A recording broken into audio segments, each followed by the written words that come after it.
काफ़ी लोग तो जा चुके हैं, लेकिन कोई बात नहीं, लास्ट में ऐसा ही होता है। मेरा नाम डॉक्टर अभिषेक पल्लव है। मैंने गवर्नमेंट मेडिकल कॉलेज गोवा से एमबीबीएस किया और एम्स नई न्यू दिल्ली से एमडी साइकेट्री में किया है। सबकी कहानी यहाँ अलग है। यूपीएससी का यही फ़ायदा है, हिंदी मीडियम, इंग्लिश मीडियम, गांव के स्कूल, शहर के स्कूल, दिल्ली के सिलेक्शन, रायपुर से सिलेक्शन, हर जगह से सिलेक्शन हो सकता है। हर की अपनी कहानी है। हमें देखना ये है कि कहानी सुनना भी है और अपनी कहानी गढ़नी भी है। होता क्या है, सिलेक्शन होने के बाद बहुत कॉन्फिडेंस आता है आदमी में। जब हम उस तरफ रहते हैं तो दुनिया अलग रहती है। मैंने बहुत जब आप इंटरव्यू में तो एक बार इंटरव्यू मैं 2012 में जनरल में मेरा लास्ट एज था 29 ईयर्स, 1 साल बचा था मेरा। मेरे 2 छोटे भाई हैं, एक भारतीय वन सेवा में है, एक भारतीय विदेश सेवा में। एक बीटेक आईआईटी खड़गपुर से और एक बिट्स पिलानी से, वो तैयारी कर रहे थे। मेरा एम्स में सीनियर रेजिडेंसी ख़त्म हुआ था, असिस्टेंट प्रोफेसर वेटिंग में था मैं। तो मेरी शादी हुई थी, मेरी वाइफ प्रेग्नेंट थी। जब मैंने घर वालों को बोला मैं तैयारी शुरू करना चाहता हूँ, तो मेरी तो शादी टूटने की हालत में आ गई।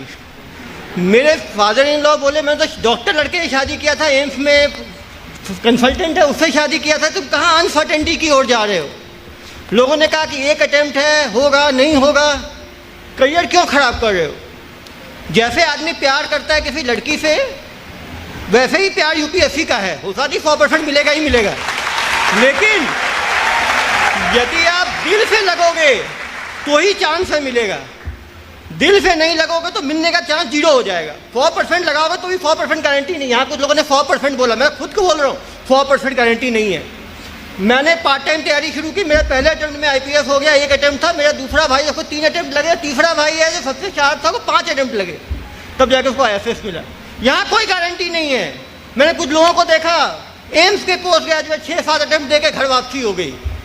आईआईटी के ब्रिलियंट स्टूडेंट्स आए चले गए। काफ़ी लोग जोश में थे, बड़े कॉलेज के बड़े ही रह गए, छोटे आगे निकल गए। यहाँ पे बड़ा कॉलेज कुछ नहीं, छोटा कॉलेज कुछ नहीं, शहर कुछ नहीं, गांव कुछ नहीं, लेकिन तैयारी की तरीका बहुत ज़रूरी है, जो सभी लोगों ने बताया। जब तरीके से नहीं करोगे, ऑफ रूट ऑफ शूट करोगे तो नहीं होगा। जब तैयारी कर रहे हो तो प्लान बी जिन्होंने रखा है, उन्होंने प्लान बी ही किया है। जिन्होंने केवल प्लान ए रखा है, सोचा है, करना है, उनमें से कुछ लोगों का हो जाएगा, फिर सबका होगा गारंटी नहीं दे रहा हूँ। 10 लाख लोग बैठ रहे हैं, 5-6 हज़ार IIT बैठ रहे हैं, 2-3 हज़ार NIT के लोग बैठ रहे हैं, लॉ कॉलेज वाले बैठ रहे हैं, साइंस ग्रेजुएट बैठ रहे हैं, आर्ट्स ग्रेजुएट बैठ रहे हैं, सबको कैसे होगा। 10 लाख लोग, 500 सीटें। तो कोई ये बोल रहा है कि करोगे हो जाएगा, तो गारंटी नहीं है। हिम्मत है, लगे, जब लगे हुए हो तो निकलोगे। लेकिन जब मोटिवेशन की बात हुई, जब आप तैयारी कर रहे हो, अपने आप को गेज भी करो। काफ़ी लोगों को मैंने देखा है, पीटी में 100 में 5 सही हो रहे हैं, 6 सही हो रहे हैं, फर्म तैयारी कर रहे हैं, फर्म तैयारी करो। तैयारी से कुछ नहीं होगा। आपको अपने अंदर सुधार लाना ही पड़ेगा। यदि आप 10 से 15, 15 से 30, 30 से 50, आपको स्ट्रैटेजी बनानी ही पड़ेगी, आपको स्ट्रेंथ, क्योंकि आपको समझना पड़ेगा। जैसे बताया अभिषेक अग्रवाल ने, बहुत ध्यान और स्टेप वाइज बताया। आपको हर स्टेज पता होना चाहिए कट ऑफ कितना है, इतना मुझे पहुंचना पड़ेगा। यदि आपको हर एक सब्जेक्ट बहुत ही स्पेसिफिक है। कुछ लोगों ने ग्रेजुएशन में अच्छी पढ़ाई की, फ़ायदा होगा। कुछ लोगों ने स्कूल में अच्छी पढ़ाई की, फ़ायदा होगा। मैंने 2004 में एमबीबीएस किया और 2012 में मैंने एमबीबीएस मेडिकल साइंस लेके तैयारी की। बहुत लोगों ने मुझे ये बोला 1 अटेम्प्ट है, उसमें ही मेडिकल साइंस ले लिया, लूट जाओगे। लूटना जिसको है वो लूटेगा ही, उसमें कुछ नहीं कर सकते। लेकिन अपना कॉन्फिडेंस होना चाहिए। हमारे टाइम 2 ऑप्शनल थे, दोनों ऑप्शन अपना रखा, मेडिकल साइंस, साइकोलॉजी।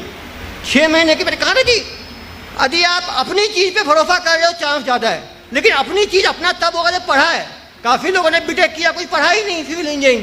कृपया ना रखें टेक्निकल सब्जेक्ट्स। यदि आप कॉन्फिडेंट हो तभी रखें। ये तो टेक्निकल सब्जेक्ट्स ऑल और नन है।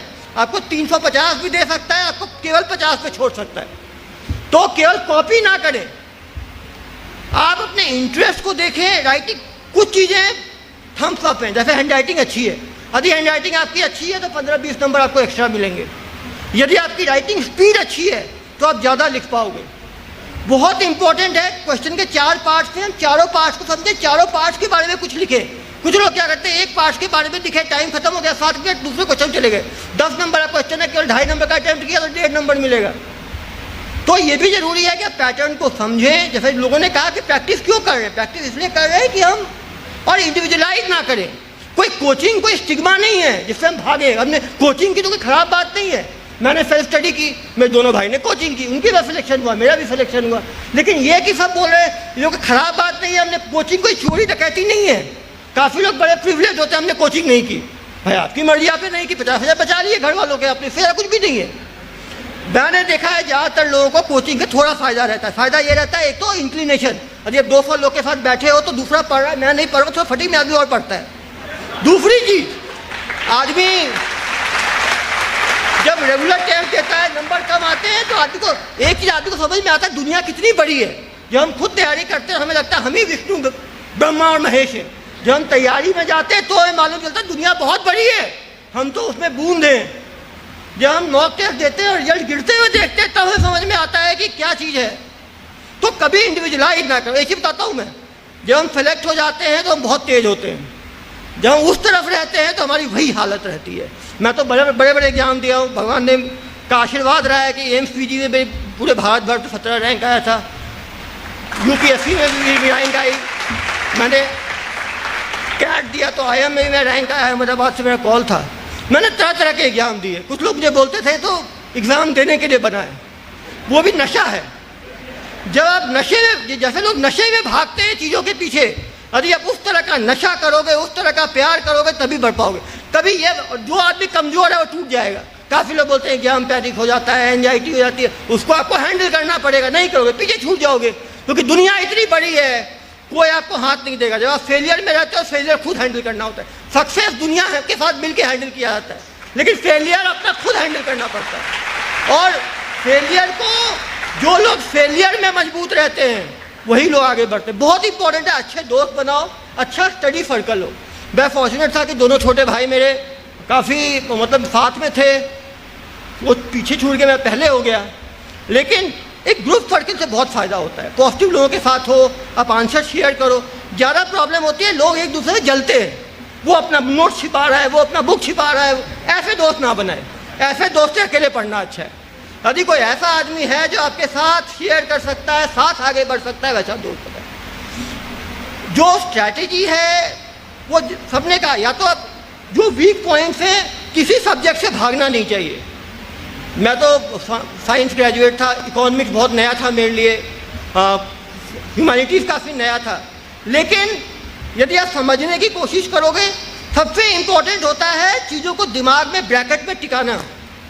लास्ट 6 महीने की तैयारी, लास्ट 30 दिन की तैयारी, लास्ट 1 वीक की तैयारी, लास्ट 24 घंटे की तैयारी बहुत इंपॉर्टेंट होता है। सभी लोग बोलते हैं हम लास्ट डे तो रिलैक्स करते हैं, सोते हैं। किसी का टॉपर का घर देख रहा, बत्ती बंद नहीं होगी आपको। मैं तो खुद देखा हूँ, आदमी रिवाइव नहीं करेगा तो एग्जाम में रिप्रोड्यूस नहीं कर पाएगा। ये मतलब नहीं कि सोए नहीं, 5-6 घंटे सोए, लेकिन लास्ट का 1 वीक बहुत इंपॉर्टेंट होता है, स्लॉग ओवर की तरह होता है।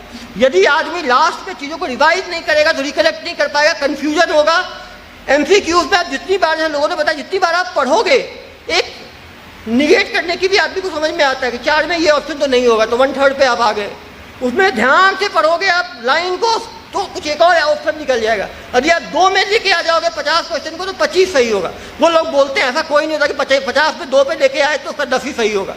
रूल ऑफ मैथमेटिक्स है, 50 में जिसकी किस्मत अच्छी है उसका 22 हो सकता है, जिसकी किस्मत खराब है उसकी 22 हो सकता है, किस्मत अच्छा हो तो 28 हो सकता है। लेकिन जितने चॉइस को आप रूल आउट करोगे, यदि आप 4 को 1 रूल आउट करके 3 पे ला रहे हो 30 क्वेश्चन को, तो 10 आपका सही होगा ही होगा।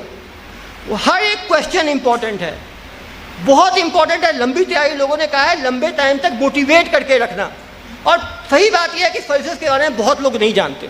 ये अक्षय हो सकते हैं, इनके फादर जो हैं वो IPS IAS थे, तो ये सभी जानते होंगे।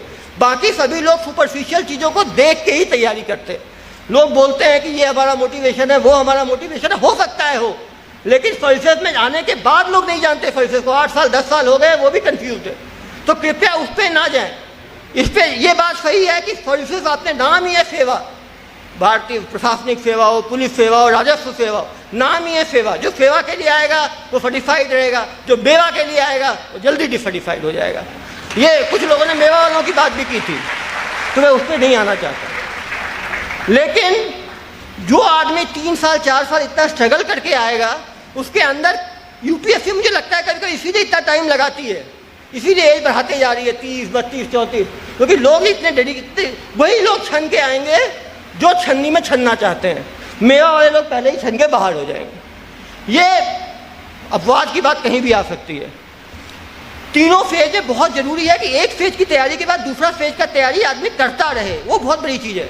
जब मैंने प्रीलिम्स दिया था तो नया पैटर्न आया ही था, जस्ट बॉर्डर लाइन पे मेरा प्रीलिम्स अटका हुआ था, तो कितना भी चाह रहे थे वो अपने आप को तैयारी के लिए कंटिन्यू, एक ही अटेम्प्ट बचा लगा था तैयारी करूँ, कहीं वेस्ट तो नहीं हो जाएगा, कहीं वेस्ट तो, जब लगा ही दिया तो वेस्ट का क्या सोच रहे, लगे रहना चाहिए जब तक रिजल्ट आ ना जाए। रिजल्ट आ जाए, जब एक का मैं बता रहा हूँ अभी जो सिलेक्शन हो गया इन लोगों का, जब तक रिजल्ट नहीं आया होगा हर आदमी प्रीलिम्स की तैयारी कर रहा होगा। जिनकी रैंक 51 आई, 45 आई, 194 आई, 213 आई, जितनी भी आई हो, मैंने एक आदमी को आज तक नहीं देखा जिसने इंटरव्यू देने के बाद तैयारी छोड़ दी हो। वो रैंक 1 ही क्यों ना हो। मेरे साथ तो अग्रवाल तो 2000 हमारे साथ एनपीए में ट्रेनिंग कर रहा था, जिसकी रैंक 1 आई, तो उसकी हवा निकली हुई थी, रिजल्ट आने वाला था उस दिन। तो वो बाद की बात अलग है, लोग रामचरितमानस लिखा जाता है, भगवान राम के ऊपर वैसा हो जाता है, लेकिन जो भी ये लोग हैं उन्होंने मेहनत सबने की है। मैंने कहा मेहनत करने वाला छूट सकता है, लेकिन बिना मेहनत वाला यहाँ बैठ नहीं सकता, ये गारंटी है। और जब आप हार्ड वर्क करोगे तो ही स्मार्ट वर्क सीखोगे, क्योंकि जब हार्ड वर्क आदमी करता है तो सेल्फ लर्निंग होती है, अरे ये गलत पढ़ लिया, इसको कम करना है, ये करूंगा, ये काम का है, ये काम का है। जब आप हार्ड ही नहीं करोगे तो स्मार्ट कैसे बनोगे। कोई आदमी बचपन में जन्म के साथ स्मार्ट नहीं निकलता है, वो छोटा बच्चा रोता हुआ ही निकलता है, वो जैसे बड़ा होता है वो स्मार्ट होता है, वैसे ही है हार्ड वर्क। जब आप करोगे करोगे करोगे तो सीखोगे। आपको ये देखना है आपके लिए क्या सूट करता है, हर आदमी अलग है। हाँ, कुछ लोगों की मेमोरी पावर बहुत अच्छी, मैंने देखा जल्दी स्कैन करते हैं, कुछ तो रिवीजन बहुत फास्ट करते हैं, कुछ लोग नोट्स काफ़ी अच्छा बनाते हैं। अपने हैंड राइटिंग के बनाए हुए नोट्स का हमेशा फ़ायदा है। एक बेस नोट बनाना चाहिए आदमी को, कोई भी नए पॉइंट्स मिले उसमें ऐड करते जाना चाहिए, वो भी तरीका है हर आदमी का। मतलब काफ़ी लोगों को मैंने देखा है बुक से ही पढ़ते हैं तो भी अच्छा पढ़ते हैं, कुछ लोग नोट से पढ़ते हैं, लेकिन तरीका है मॉक टेस्ट। मॉक टेस्ट दिया, नंबर अच्छे आ रहे हैं, मतलब आपका तरीका काम कर रहा है। तरीका काम नहीं कर रहा है, नया तरीका ढूंढना पड़ेगा, नहीं ढूंढेंगे यूपीएससी के सागर में डूब जाएंगे। और एक ही बताता हूँ, अटेम्प्ट का कोई वैल्यू नहीं है। हमने 9 साल यूपीएससी की तैयारी की, क्या मतलब, जब आप इधर बैठोगे तो ही फायदा है, दुनिया इधर बैठने वालों को ही ताली बजाती है। ये लाइफ है कॉम्पिटिटिव, यहाँ पे 10 लाख लोग तैयारी करें, एस्पिरेंट की कोई वैल्यू नहीं है। आप जाओगे दिल्ली में लगे कोचिंग करने का, बताया फ़ायदा है तो नुकसान भी है, वहाँ पे पीछे छूटते जाते हैं तो बहुत परेशानी होती है, दुनिया देखते देखते आदमी परेशान रहता है। लेकिन अच्छे नोट्स की अवेलेबिलिटी इंपॉर्टेंट है, अच्छे गाइडेंस की इंपॉर्टेंस बिल्कुल बरकरार है। मैं फॉर्चुनेट रहा, पहले मैंने इंटरव्यू दिया, मुझे 235 नंबर आया, उस टाइम 300 का हुआ करता था। हमेशा आदमी सही, एक ट्रूथ और कन्विक्शन चेहरे से नज़र आती है, कॉन्फिडेंस से नज़र आती है। जो लोग बनावटी होते हैं, जनरली एग्जामिनेशन पैनल उस बनावटी लोगों को पहचान देती है। जो आदमी डेली 6-12 लोगों का इंटरव्यू ले रहा है, 4 साल से ले रहा है, उसको आप क्या झूठ बना पाओगे। जैसा लोगों ने काफ़ी तैयारी के बारे में काफ़ी चीज़ें बताई हैं आपको। मैंने पहले 31 अटैम्प्ट दिया, फिर जब 32 हो गया तो मैंने दोबारा एक अटैम्प्ट दिया 2014 में एनपीए की तैयारी करते हुए। एनपीए की सबसे डिफ़िकल्ट ट्रेनिंग होती है, उसको देते हुए भी दिया तो फिर मुझे उतना ही रैंक आया, 174 आया। लेकिन रैंक में बहुत, हर नंबर बहुत इंपॉर्टेंट है, वो समझना पड़ेगा। 15-20 नंबर में पूरा खेल हो जाता है। और पर्सनैलिटी भी क्या है, मैंने इसलिए कहा इस एग्ज़ाम में, ये अकेला एग्ज़ाम है जहाँ लक और भगवान की भी बहुत ज़रूरत है। मैंने पीजी का एंट्रेंस दिया मेडिकल में, कभी मुझे टेंशन नहीं होती थी, जो आदमी है वो करेगा। मैंने यूजी की दी, कैट का दिया, क्लैट दिया, क्या क्या नहीं दिया। ये अकेला एग्ज़ाम था जहाँ मैं कभी कंफर्टेबल नहीं था कि यहाँ क्या हो सकता है। उसका कारण ये है कि इसमें अनप्रेडिक्टेबिलिटी बहुत ज़्यादा है। एक बार मैंने इंटरव्यू में 235 आया, दूसरा इंटरव्यू में 275 वाला दिया, उसमें मुझे 191 आया। नंबर आपस में बहुत शिफ्ट हो सकते हैं, लेकिन जब आप डाउन हो तो आप रीअसेस करो अपने आप को कि क्या क्या कमियां नहीं थी, क्या मैं इन कमियों को दूर कर सकता हूँ। केवल इस बात पे नहीं रहो कि जो तैयारी करेगा उसका हो ही जाएगा। ये तैयारी करोगे तो पूरी जवानी आप गवा दोगे अपना। मैंने लोगों को जवानी गवाते हुए देखा है और अच्छे लोगों को गवाते हुए देखा है। ऐसा भी नहीं कि मतलब इंडिया के टॉप ब्रांड को देखा है। मैं तो दिल्ली में मैं था, मैं दिल्ली यूनिवर्सिटी का काउंसलर था। जो लोग एग्जाम के, यही कहानी है, एक टाइम में इंटरव्यू लिया करता था और एक टाइम इंटरव्यू दिया भी है मैंने, और ये उस उम्र में जाके दिया है जहाँ बहुत मुश्किल होता है, जब आप 30 की उम्र में 20 वालों के साथ तैयारी कर रहे हो 10 साल बाद। लेकिन ये चीज़ मैंने देखा है कि यदि आदमी ने ठान ली है कि करना है, ठानने के बाद उसके लिए आपको अपेटर भी टिकाना पड़ेगा, मेहनत भी उस हिसाब से करनी पड़ेगी। जो लोग सोशल मीडिया की बात कर रहे थे, सोशल मीडिया आपको तभी डिस्ट्रैक्ट करेगा, जो रियल एस्पिरेंट है वो डिस्ट्रैक्ट होगा ही नहीं, क्योंकि फेसबुक में जाएगा तो लगेगा दोस्त पूछेंगे तैयारी कैसी चल रही है, पिछली बार क्यों नहीं हुआ, तो डर से बंद करेगा। जो रियल तैयारी वाले किस फर्स्ट अटेम्प्ट में देखते हैं सोशल मीडिया, उसके बाद डर से नहीं देखते, कोई पूछ लेगा क्या हुआ तो क्या बताऊंगा मैं। तो सोशल मीडिया से वही डरते हैं जो तैयारी बिल्कुल ढीली ढाली करते हैं। जब आपका, क्योंकि ये बहुत बड़ा, ये जैसे वो मछली में एक बाण मारने वाली बात है, जो वो इतना आसान नहीं है, क्योंकि हर फील्ड के लोग हैं, आप देख सकते हैं ह्यूमैनिटीज़ के लोग हैं, कॉमर्स के हैं, और इंजीनियर्स की बहुत बड़ी भीड़ है। मतलब मान के आप लोग इंजीनियर ज़्यादातर हो गए, IITians, NITians, छोटे इंजीनियरिंग कॉलेज, स्टूडेंट की क्वालिटी काफ़ी ज़्यादा बढ़ी है। और जैसे एज बढ़ा है, पहले 28 था, अभी 30 हुआ, अभी 32 हुआ, तो पहले जनरल में 4 अटेम्प्ट थे, 6 हो गए, OBC में 9 हो गए, तो ये तैयारी में लोग लगे रहते हैं। तो यहाँ पे एक बहुत उम्दा किस्म की आप लोगों को तैयारी करनी है। अच्छे दोस्त बनाओ, पॉजिटिव दोस्त बनाओ, वैसे दोस्त मत बनाओ जैसे उन्होंने कहा कि इन्होंने घपला कर दिया, घोटाला कर दिया। जब किसी चीज़ की हम तैयारी कर रहे हैं तो हमको उसका पॉजिटिव फेस देखना चाहिए। या तो हम मन बना ले, किसी ने किसी को फोर्स नहीं किया। देश में अच्छे टीचर्स का भी नाम है, अच्छे डॉक्टर्स का भी नाम है, अच्छे इंजीनियर्स का भी नाम है, अच्छे सिविल सर्वेंट का भी नाम है। देश की सेवा आप डॉक्टर बन के, इंजीनियर बन के, सिविल सर्वेंट बन के सब में कर सकते हो। मेरे काफ़ी फ्रेंड्स हैं एम्स में डॉक्टर्स हैं और बहुत ही सेटिस्फाइड है। ऐसा नहीं मैंने कोई बहुत बड़ा तीर मार लिया, या मैं IPS IAS बन जाता तो बहुत बड़ा तीर मार लेता। यदि इच्छा आपके अंदर है काम करने की, आपको चीज़ अच्छा लगता है, आप लगता है कि आप कुछ करना चाहते हो, लेकिन कृपया करके घर वालों को दिखाने के लिए तैयारी ना करें, नहीं तो घर वालों को मुंह दिखाने लायक नहीं बचोगे। ये चीज़ मैंने फील की कि इस तैयारी में खुद को भी पेशेंस चाहिए और घर वालों को भी पेशेंस चाहिए, ये बहुत ज़रूरी है। और मैंने एक चीज़ देखा है कि आदमी यदि ठान लेता है तो ना पत्नी से फ़र्क पड़ता है ना घर वालों से फ़र्क पड़ता है। जो लोग इंटरकास्ट मैरिज करते हैं कौन सा घर वालों का सोचते हैं, जाके कर लेते हैं। जब शादी कर सकते हो तो तैयारी भी कर सकते हो। उस टाइम घर वाले डिमोटिवेट करते तो कोई नहीं सुनता। यहाँ पे कहते हैं हमें घर वाले डिमोटिवेट कर रहे हैं। जितना डिमोटिवेशन मैंने झेला है कोई झेल ही नहीं सकता। जब मेरे फादर इन लॉ मिलते थे, अरे बर्बाद हो गया मैं। लेकिन दुनिया ऐसी है, उगते हुए सूरज को सभी सलाम करते हैं। और ये जो नहीं उगता हुआ सूरज ही हो सकता है इनमें से भी आधे लोग 5 साल के बाद थोड़े परेशान हो जाएं, इनके लिए अलग क्लास हो सकती है। क्योंकि सिविल सर्वेंट आज के दिन मेरे काउंसलिंग में कम से कम 20 से 25 IAS IPS है।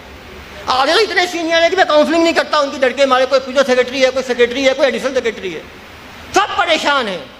लेकिन ये उम्र इस सोचने की नहीं है कि यदि आपने मन बना लिया है तैयारी करना है तो रास्ता एक होना चाहिए, उसमें कितनी भी कठिनाई आए उसको पार करने की हिम्मत होनी चाहिए। और जो आपके अंदर है उसको निचोड़ के, जैसे आपने देखा गन्ना का दुकान वाला होता है, गन्ने को 5 बार चूसता है और जब चूसता है तो कुछ रस निकलता है। वैसे आपको अपने आप को चूसना है, बार बार रोना है, जितना दम लगाओगे उतना निकलेगा। हर एक मिनट काम आएगा, हर एक घंटा काम आएगा। एग्जाम के दिन आदमी को लगता है कि ये मैंने कब पढ़ा, याद आने लगता है, लिखते चला आता है। वो आपकी एक पीछे कलेक्टिव मेमोरी में रहती है जो उस टाइम आता है। आदमी बहुत बार सोचता है मैंने पढ़ा, इसे कुछ याद ही नहीं है। वो एक फिक्स डिपॉजिट की तरह है, कभी काम आएगा। लेकिन ऐसा है कि डिपॉजिट हुआ ही नहीं, हम सोच रहे हैं फिक्स डिपॉजिट है, एग्जाम के दिन याद आएगा तो एग्जाम के दिन 00 ही मिलना है। और UPSC वाले दे भी देते हैं। मैंने देखा है मेंस में लोगों को मार्क्स आते हुए 8, 10, 12, 15, जो लोग में ही निकाल के गए हैं। तो कृपया इस एग्जाम को हल्के में ना लें। यदि आपको लगता है महाभारत की लड़ाई आप लड़ सकते हो तो लड़ो, लगता है आप में दम नहीं है तो कोई बात नहीं, साइड हो जाए। केवल क्लास में इतनी भीड़ में बैठने से सिलेक्शन किसी का नहीं होना। ये ज्ञान तो ठीक है, लेकिन इस ज्ञान को इम्प्लीमेंट करना बड़ा मुश्किल है। ये जो सब बताए थे, सबकी बातों से इनका एक्सपीरियंस नज़र आ रहा था। ये सब बिल्कुल धूप में सूखे हुए हैं, इन्होंने अपना निचोड़ के बताया आपको। लेकिन ये एग्ज़ाम बहुत बहुत डिफ़िकल्ट है, डराने की बात नहीं है। मैं तो वैसे भी खुले बोलता हूँ कि कोई बोल दे, कारण है कि सीटें कम हैं। हाँ, मेडिकल में PG में 10,000 सीटें थी, यहाँ पे सीटें ही गिन चुन के हैं। और कभी ये नहीं सोचना चाहिए भाई ये कैटेगरी है वो कैटेगरी है फ़ायदा हो जाएगा, जो उस चक्कर में रहेगा तो पक्का डूब जाएगा। यहाँ अंतर कुछ भी नहीं है, कुछ नंबरों का अंतर होता है बस। ओवर कॉन्फिडेंस कभी, ओवर कॉन्फिडेंस एग्जाम में होता ही नहीं किसी को। यूपीएससी ऐसी चट्टान है कि टकरा टकरा के आधे लोग वैसे ही सोबर बन जाते हैं, जो फर्स्ट अटेम्प्ट में निकल आते हैं वो सर्विस में आके ठीक हो जाते हैं, क्योंकि ट्रेनिंग तो होनी है टेंशन की, अभी हो या बाद में हो। आप सभी लोगों से मैं कहूँगा, टॉपर्स की बातें आजकल आप इंटरनेट खोलोगे बहुत मसाला मिल जाएगा आपको, कौन सी किताब पढ़नी है, कैसे पढ़ना है, क्योंकि जो टॉपर बनता है वो ज्ञानी बन जाता है, वो अपनी किताबें छापने लगता है, कोई अपना यूट्यूब चैनल शुरू कर देता है, कोई अपना कौन कौन से चैनल आजकल आते हैं सब चलाते हैं। आप नेट पे डालो बस IAS टॉपर स्टोरी, आपको किताबें निकलने लग जाएंगी। आपको कोई वो नॉलेज को यूज कैसे करना है ये आपको सीखना है। आपको बहाने नहीं बनाने, घर वाले हैं इसलिए मैं नहीं कर पाया, पत्नी नहीं करने दे रही, बच्चे नहीं करने दे रहे, भाई नहीं करने दे रहा, बहन नहीं कर, मैं तो बता रहा हूँ मैं तैयारी करता हूँ। वाइफ मेरी 2013 का बेटा है मेरा, अप्रैल का, 2012 में एग्जाम था, मेरा वाइफ प्रेग्नेंट थी, घर में जॉब छोड़ के। और ये बात में पक्का माना, कम से कम कोई कितना भी जॉब करके तैयारी कर रहा हो, कम से कम प्रीलिम्स से पहले 15 दिन, मेंस के पहले 1 महीना, इंटरव्यू के पहले 1 वीक, जो ये छुट्टी नहीं लेगा उसका सिलेक्शन नहीं होगा, मैं लिखित में दे रहा हूँ। कोई कर ले तो एक्स्ट्रा ऑर्डिनरी है, बाकी मेंस के लिए कम से कम, वो भी वो केवल पढ़ाई की बात नहीं है। आपको उस दिमाग में, आप ऑफिस में हो तो ऑफिस की चीज़, बॉस ने डांट दिया, इसने कर दिया, मेरा फाइल छूट गया, ये हो गया, फ़ोन आ गया, कम से कम आपको वॉश आउट पीरियड चाहिए ही चाहिए। और जो जॉब लेके तैयारी कर रहे हैं उनको थोड़ा टाइम ज़्यादा लगने की पॉसिबिलिटी रहती है। मैंने कहा अरे आपके ऑप्शनल बहुत स्ट्रांग है, हमारे टाइम 2 ऑप्शनल था, दोनों मेरे अपने ऑप्शनल थे तो आसानी से हो गया, अब ऑप्शनल भी 1 हो गया है। लेकिन फिर मैंने वही कहा, अरे आपने यूजी के टाइम अच्छा पढ़ा है, 10th तक अच्छा पढ़ा है, हिस्ट्री ज्योग्राफी इकोनॉमिक आपने अच्छा पढ़ा हुआ है, स्कूल के टाइम तो कंसेप्ट तो वही है। अभी NCERT पढ़ने की बात कर रहे थे 9th से 12th की, अरे NCERT आपने उसी टाइम अच्छा पढ़ रखा है तो बंदा पहले निकल जाएगा, तो हम कहेंगे 2 घंटा पढ़ के निकल गया। और जैसा लोगों ने कहा 8 से 10 घंटे की पढ़ाई तो चाहिए ही चाहिए। मेरा पर्सनल मानना है कि 300 दिन बटे इंटू 10 आवर्स, 3000 आवर्स की तैयारी, क्वालिटी आवर्स चाहिए ही चाहिए। जो बंदा बोलता है मैंने 3000 घंटे से कम में सेलेक्ट हो गया, झूठ बोल रहा है, आपको बता रहा हूँ मैं। 1-2 सचिन तेंदुलकर बन सकते हैं, बाकी कोई नहीं बन सकता। कुछ लोग गिफ्टेड हो सकते हैं, बाकी सभी लोग ऑर्डिनरी लोग हैं। रेयर लोग रेयरली पैदा होते हैं। और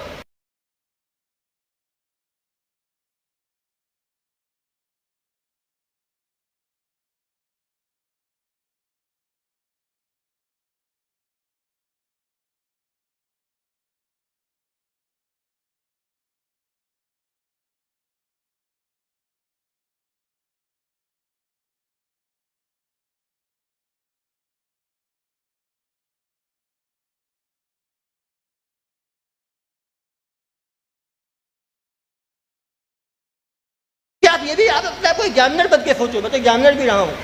क्वेश्चन पेपर आंसर शीट पढ़ना बहुत मुश्किल काम है। कुछ लोग हाईलाइट अच्छा, तो पॉइंट सिस्टम अच्छा बनाते हैं, कुछ लोग इंट्रोडक्शन अच्छा देते हैं, कुछ लोग उसको क्रिस्प रखते हैं। जो चीज़ दिखने में अच्छा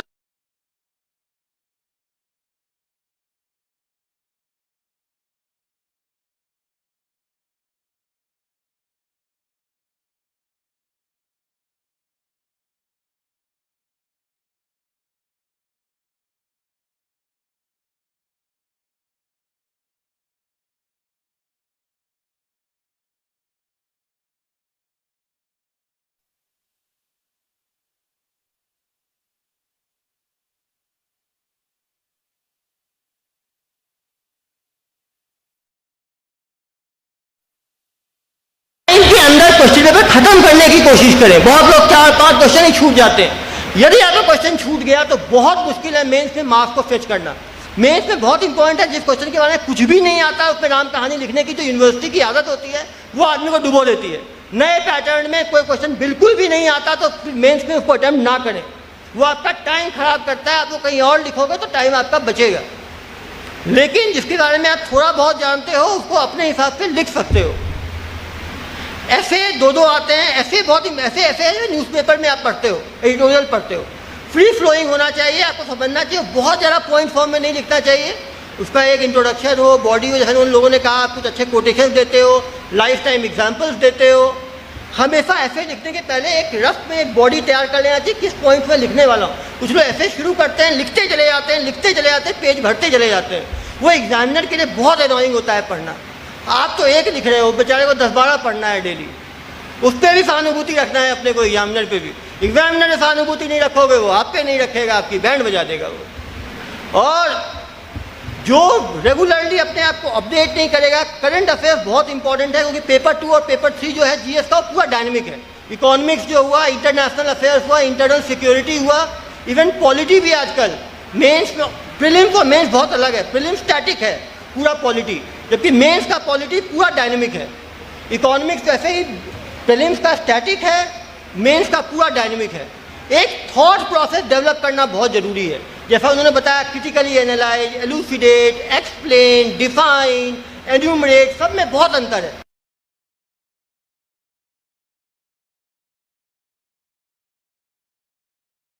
नंबर भी नहीं मिलेंगे। मीडियम का कोई फर्क नहीं पड़ता। मेरा बैचमेट जूनियर दिव्यांग पटेल है, गुजराती माध्यम से उसने एग्जाम लिखा, MBBS होकर उसने गुजराती में पेपर दिया, गुजराती में इंटरव्यू दिया, उसका सिलेक्शन हुआ। मैं, क्योंकि मेरी इंग्लिश उतनी अच्छी नहीं है, मैं सरकारी स्कूल का पढ़ा हुआ हूँ, MBBS वैसे मैंने इंग्लिश में किया है, मैंने रिटर्न पेपर इंग्लिश में दिया, इंटरव्यू मैंने हिंदी में दिया। हिंदी में इंटरव्यू देने के बाद भी 235 आउट ऑफ 300 और 191 आउट ऑफ 270।